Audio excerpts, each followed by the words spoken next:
The G77 Plus China Group was created in 2014 through the alliance of the G77, a group of developing nations founded in 1964.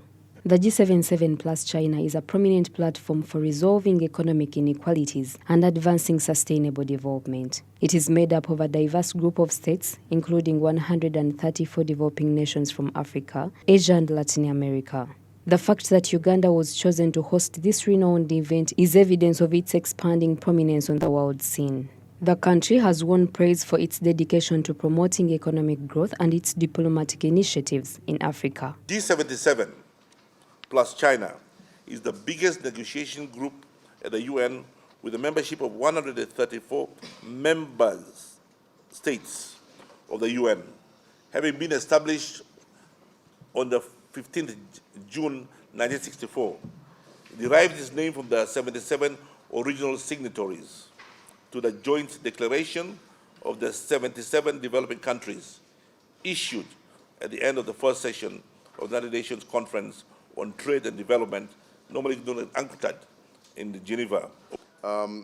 Important moment when we are discussing in the UN about transforming or reforming the international financial architecture. And you all know, I don't have to explain to you the magnitude and the consequences of the external debt, for example, for many of the African countries. I don't have to explain the consequences of climate change for Africa and the whole of the South. I don't have to explain about the destruction of supply chains due to the consequences of the pandemic for the whole of the South and particularly for Africa. With its quick industrialization and technical developments propelling it to the forefront of global trade, China has emerged as a major economic force. While Uganda and other African nations have made significant economic gains recently, there are still many obstacles standing in the way of sustainable growth and reducing the wealth gap. The relationship with China will make it easier for Uganda to adopt new technologies like artificial intelligence, helping it to catch up to its peers. Paradigm, if we are going to produce a meaningful change, not only in the way we live today, but in the way we are developing and in the way we are going to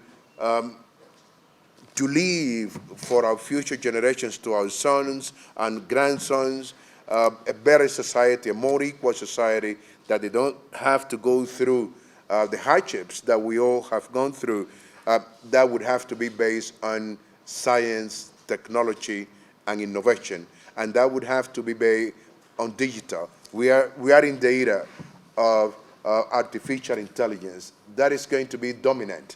And that is the thing that is going to mark, the benchmark for society. By encouraging a climate of cooperation and understanding, the G77 Plus China Summit seeks to confront this discrepancy head-on, with the aim of ensuring that the economic progress made by the superpowers like China is harnessed to benefit all nations, particularly those in Africa.